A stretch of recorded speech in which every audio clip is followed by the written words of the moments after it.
My name's Dave Dubeau, founder of MoneyPartnerFormula.com, and this show is built for everyday real estate investors who are actively doing deals and looking to scale using other people's money. So if you're an active real estate investor and you want to get featured on this show to talk about your own real estate and capital raising experiences, then just go to daveinterviewyou.com. Now let's get rolling with this episode, and remember to subscribe for daily interview content. Welcome back, folks. Today our special guest zooming in from just outside of Philadelphia is a very experienced real estate investor, Mark Fansler. Now, Mark does a lot of different things in real estate. He's got a vertically integrated company. We're going to find out what that means for Mark and what he's up to in real estate in 2025. So welcome to the show, Mark. Good to have you. Thanks. I appreciate you inviting me to be here. So at this point, maybe give us a little overview of what you do, what your day-to-day real estate life looks like, where the main focus is, because I know you do a bunch of different things. So just give us the big picture overview of what you do, please. Sure. My company is collectively focused on commercial mixed-use real estate, which essentially just means commercial has a series of occupancy types. Mixed use includes multiples of those in one project. So it could be condos with office and retail all in one building or one project, as an example. So we have a couple of real estate funds for investments. We have an investment company, realty group that's spread up and down the East Coast. That's commercial and residential. Property management company, a maintenance company, steel building company that produces steel in 13 states, and a marketing company that markets to commercial owners to the tune of about 500,000 property owners a month. Very nice. All right. So yeah, that it definitely is vertically integrated. You got a lot of stuff covered there. So yeah. How long you been in the biz for, Mark? I'm 62 now. Been in it since I was 18. Wow. It's a long time. Okay. You got some serious experience under your belt. Well, not only that, but you got a number of cycles that you've seen come and go. Of course. So I'm sure that all the hubbub and the excitement that's going on with different markets right now doesn't freak you out as much as it does some other folks. No, and it does it when you're in commercial mixed use. When you're a single occupancy developer, meaning just retail or just office or just medical office, you're subject to those cycles because they run every 10 to 12 years, right? Mm-hmm. At the end of those cycles, you're in the tank for a couple of years, and then it slowly comes back up and you're in it again. When you're in commercial mixed use and you have multiple occupancy types in the same project, and you focus on where you're going to hit the market cycles. If you have residential in your project and that's sort of in a down cycle, when the project comes to market, you just shift lanes and you focus on the retail and office. If office is in the tank, you focus on the retail and residential. So it's sort of like being on the San Francisco freeway. Each lane is an occupancy type, and I run in them all. So if I'm in a lane and there's an accident in front of me, down cycle, I just change lanes to a cycle that's up and we keep going. So the cycles typically don't bother me too much. That's really interesting, Mark. So maybe explain to me, how do you walk me through a typical deal? Like if you don't, maybe not even a typical deal. Walk me through like your favorite recent deal, just so you've done a good job painting a picture, but I'm more of a visual guy, so I can really see it, how it works from A to Z.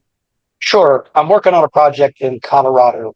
It's the largest undeveloped tract of commercial real estate within 100 miles of itself.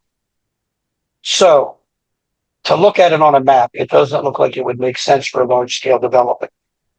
But there's a few other things going on in the community that others typically don't pay attention to when they're looking at one occupancy type. Okay. Around the corner from us, there's a ski resort and a 300-acre development that just went through a 40-year legal battle. They won the legal battle and they're under construction now. We're going to be putting in 1,700 luxury homes and 225,000 square feet commercial mixed-use real estate. These are for people that are ultra luxury, very wealthy folks who want to have a house that when they want to go skiing, they want to stay in their own house and they don't want anybody in it between times. Nowhere around this particular development is there a place for the entourage of people that need to come to develop the site for this guy. Mm. And he's bringing 1,700 families to this area. My development supports his in a way that we don't compete with each other. My clientele is not his clientele. My retail is not his retail. So I spent some time talking with the fellow over the course of a couple months. And he finally asked me, he said, Mark, what are you doing? You've asked me a bunch of questions. It's time I asked. So I shared with him what I was planning. And I said, I see a deal. I see a hole in what you're trying to accomplish. It's going to be a struggle for you to overcome. He said, what's that? So for the next 10 years, you're going to be building this and there's no place for any of these people to stay. He says, I know, we don't know how to fix it. I said, I've got a solution. I got this site around the corner. We're going to be building 350 to 400 condos on it, 100 to 125,000 square feet of commercial mixed use real estate, which would be office, retail, restaurants, that kind of stuff. And with a little bit of leftover land and a piece next to it that we're looking like we're going to get, I can do a land lease package to, someone like a Hilton Guardian package. So what I want to do is set my package up from the outside so it looks like luxury, but inside I'm going to fit it out as rentals so that your people have a place to stay for the next 10 years. And he says, you don't know what you just did for my project.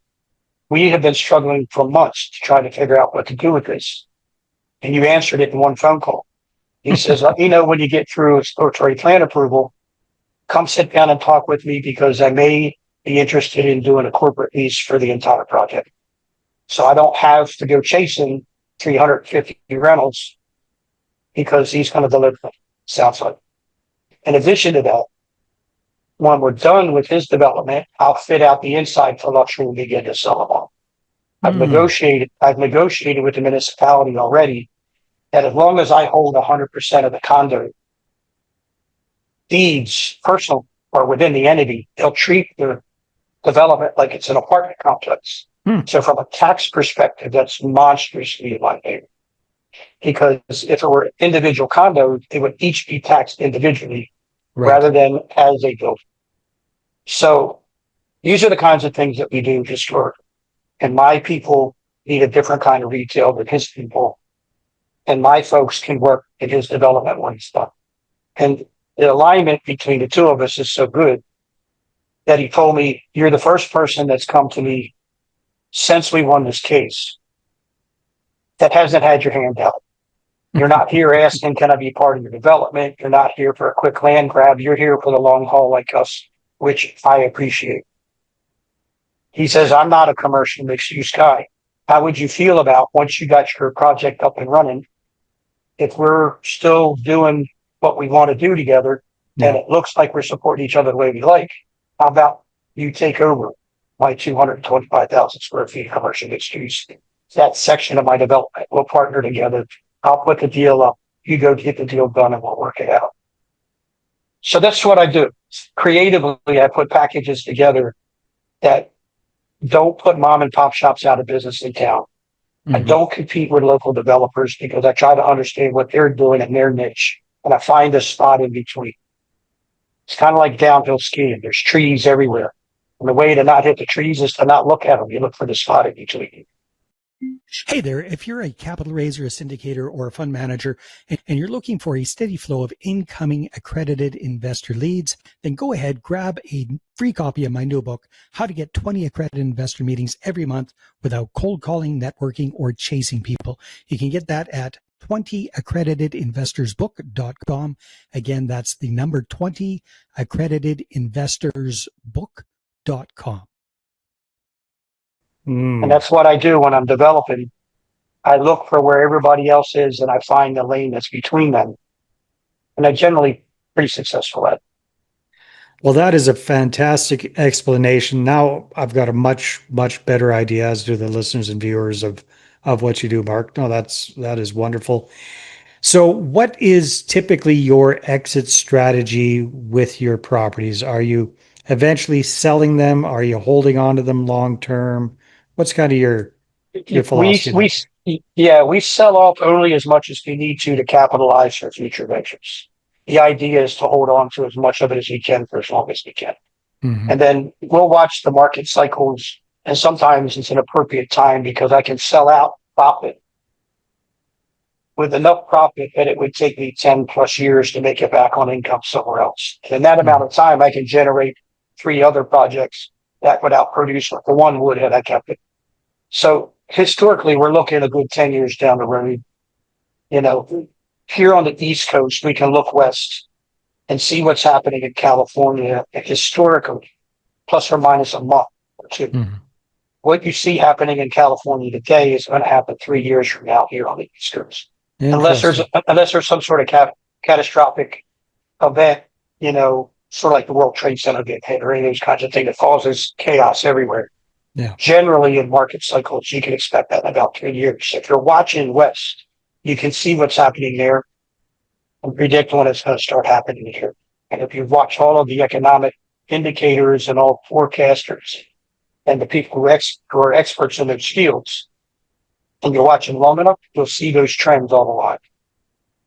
That's very, very good advice. Mark, I was going to ask you, I'm sure there's going to be some people watching or listening to this that are going, hey, that whole mixed use idea makes a lot of sense, but I'm a multifamily guy or I'm a, mixed use commercial, industrial guy or whatever. What would you recommend to people as like a logical first step of getting into what you're doing on a much, much smaller scale? Sure, we can use multifamily as an example. Sometimes the apartments are small enough, there's not enough room for laundry and stuff in the space, right? You can put a couple laundry rooms in the building, or if you dedicate a space that's available open to public, you can put a large scale laundromat that's open to the public and the people in the building, and maybe a dry cleaning service, and Something along those lines. whatever, the things that complement each other. Put them all in the same building. The lion's share of it is in your wheelhouse, but you can start to dabble in the other pieces and create these ancillary incomes outside of that. That's smart. That makes a lot of sense. No, I love your explanation of what you're up to. So, in addition to that exciting project that you're getting going in Colorado, where do you see your business or businesses going over the next couple of years? What other projects are you looking for? Sure. We've got about 13 of those kinds of projects going right now, and Wow. we're constantly on a daily basis analyzing ventures that are brought to us from people around the country. They see us on podcasts, they'll see me on stage somewhere talking, and they'll bring us ventures. We'll analyze them constantly, make offers, work out whatever we're going to work out on it, depending on what the personalities are that are involved. Sometimes they're great, and I can work a partnership out with them because I can see it work a long time and seem to connect well. Or there's something off in the personalities, and I'll stay away from a venture conversation and stay into an acquisition piece. But we don't see any significant change in mixed use. Now, each of the lanes on the freeway, so to speak, some of them are going to slow down. Like office is getting a bit beat up at the moment. Mhm. So they're one of the things you don't make the biggest piece of your job, right? But if you're doing these kinds of jobs, they take 2, 3, 4, 5 years to get through approvals. You have to look at what the market cycle is going to be then, not what it is now, right? Right. So in the next few years, I expect that we're going to continue to do this. The capital sources that are coming to us and aligning themselves with this are giving us a lot more uh, flexibility with capital to take on more projects because I got great people around. I couldn't do what I do without them. Yeah. I've got a whole team that runs the management company, a different team that runs the maintenance company, a different partnership that's with the realty. I have a partner in the management, but the realty, half the company is run by one guy, the other half of the company is run by me because it's my wheelhouse, commercial mixed use agents and advisors. So I do all the mentoring in house for that. The investment company is national. We go wherever the money is. And that's one of the things that people, uh, one of the things that they ask first is what's your buy box? Hmm. And that's usually a pretty clear indication that they're either a residential person or they're a single occupancy person. Because they wouldn't be asking that question if they came from commercial mixed use. Because my buy box is profit. If I can figure out how to make money with the venture, particularly when nobody else is looking at it. Maybe it's an environmental hazard. Maybe Hmm. it's steep slope development. Maybe it's, whatever it is, and most other people won't look at it because it's complicated. they're the ones I make the most money on because I've been in this long enough. I know the way around any of those issues. I mean, I'm certified brownfield developer in most of the states in the Northeast, so I can go in anywhere, take an environmentally dirty job, and turn it into whatever I want to turn it into, and know how to get the grants, government funding to do the work. Nice. No, that's exciting stuff. Mark, I appreciate you kind of sharing what you're up to. If people want to connect with you and find out more, where should they go? Just look for me on LinkedIn, Mark Vincent Fansler. That's Fansler. Awesome, Mark. Thanks so much for being on the show. It's been a lot of fun. I appreciate you having me on, Dave. All right, everybody, take care, and we will see you on the next one.